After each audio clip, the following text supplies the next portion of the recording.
All right, let's jump right into this explainer.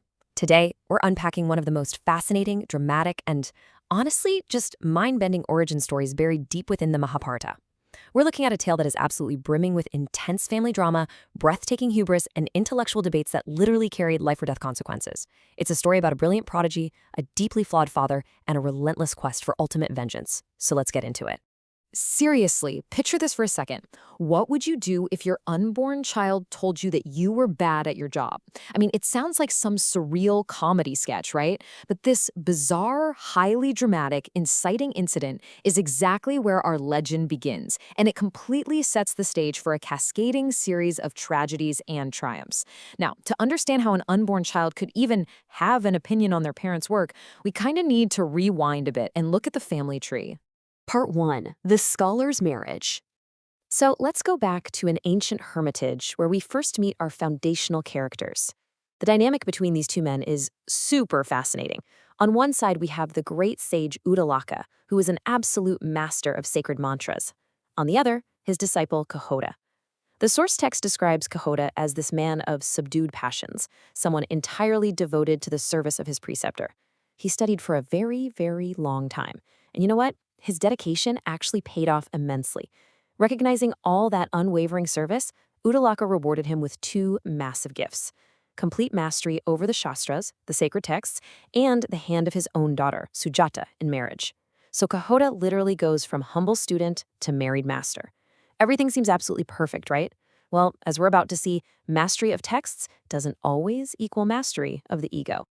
Part 2. The Embryo's Curse.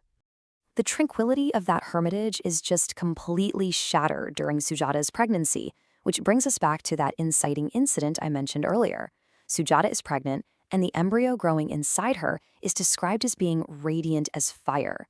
Because of the father's own spiritual favor, this unborn child is already fully versed in the Vedas and Shastras while still in the fetal state.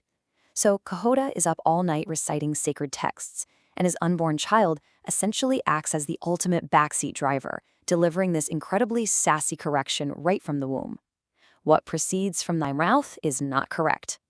I mean, imagine the shock, but more importantly, imagine the massive blow to Kahoda's ego. He's this established master, and he has literally just been fact-checked by a fetus in front of his own disciples. So the crucial point here is how Kahoda reacts. He doesn't marvel at his kid's genius. No. Deeply humiliated and just consumed by sudden anger, the great sage curses his own child right there in the womb. He proclaims that because the child spoke so disrespectfully while in the fetal state, he will be born physically deformed, specifically crooked in 8 parts of his body. And so the child is born bearing the actual physical manifestation of his father's wrath, which earns him his famous name, Ashtavakra. And this is exactly why this matters. In this ancient world, a sage's word is absolute reality. Intellectual hubris just permanently altered a child's destiny. Part 3. A Fatal Debate. Okay, so following this intense supernatural family drama, we hit some severe, real-world consequences. Despite Kahoda's scholarly prestige, the young family is actually living in abject poverty. Sujata reaches her 10th month of pregnancy. She's afflicted by the situation, terrified of how they'll even survive the impending delivery without resources.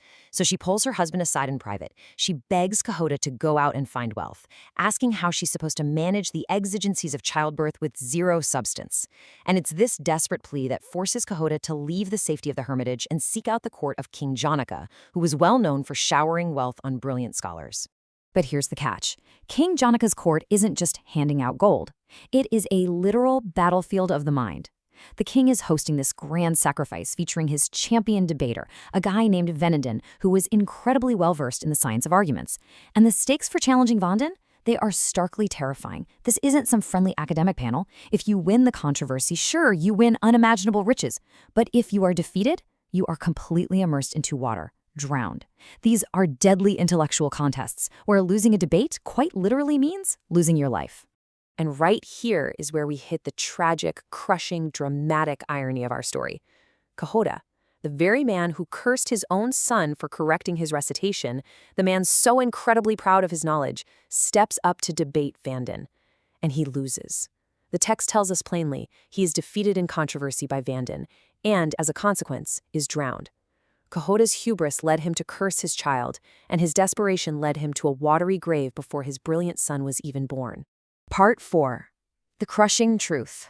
So how does a family even begin to process a tragedy of this magnitude, especially with a cursed newborn arriving? Well, they process it through a massive, intricate cover-up.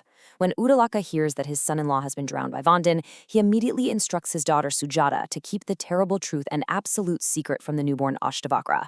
They spin this complex web of lies to protect the boy. For the first 12 years of his life, Ashtavakra lives in a total illusion.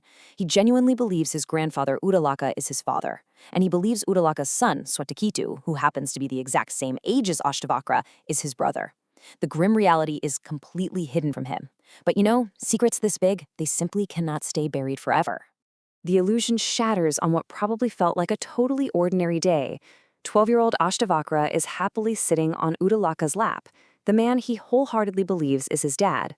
Suddenly, his same-aged uncle Swetaketu grabs him by the hand and drags him off. When Ashtavakra starts to cry, Swetaketu delivers this brutally cruel line: "It is not the lap of thy father." Just like that, a child's casual cruelty destroys Ashtavakra's entire reality in a single instant. The source actually tells us this cruel communication went direct into Ashtavakra's heart and pained him sorely. First, we see the deep, raw emotional pain of having his identity ripped away. Second, he marches straight home to his mother, Sujata, and asks the most loaded question possible: "Where is my father?" Third, Sujata, greatly afflicted and terrified that this powerful, cursed child might now curse her in anger, finally breaks down and confesses everything. She tells him all of it: the poverty, the journey, and the fatal debate with Vandin. Part 5. Quest for Vengeance. So how does a 12-year-old respond to the news that his father was murdered in an intellectual blood sport? Well, he channels his immense grief into a bold, calculated intellectual counterattack. That very night, this brilliant young prodigy goes to his uncle Swetaketu, the boy who literally just ruined his life, and makes a pitch. He says, "Let's go to the sacrifice of King Janaka." Notice how clever Ashtavakra is here. He doesn't say, "Hey, let's go get revenge." He pitches it as a fun, educational road trip. We'll see wonderful things, listen to controversies, eat excellent food, and increase our knowledge. The recitation of the Vedas is sweet to hear. I mean, he's a master persuader, at age 12, convincing his uncle to journey directly into the lion's den, where his father was killed. Okay, before we hit the climax, let's just quickly review this incredible 12-year dramatic buildup. It starts at conception, right? With an embryo correcting a master and getting cursed for it. By month 10, the father is drowned for failing in debate. At year 0, the crooked child is born into a web of lies. And finally, at year 12, the truth is violently revealed and the vengeance journey begins. The two boys travel all the way to King Janaka's splendid sacrifice, but because they're just 12-year-old kids and one is severely physically deformed, they're immediately driven away from the entrance by the guards. But listen, you do not keep a kid who mastered the Shastras in the womb waiting outside. Ashtavakra absolutely does not take no for an answer. He completely bypasses the guards and marches right up to the monarch himself.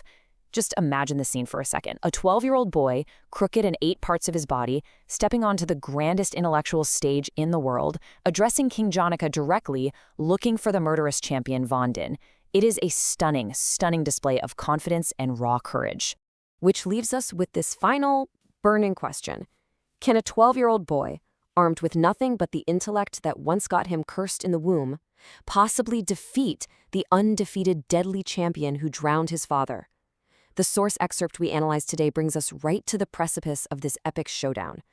To find out if Ashtavakra actually achieves his vengeance, or if he joins his father at the bottom of the river, you'll have to dive deeper into the grand epic of the Mahabharata.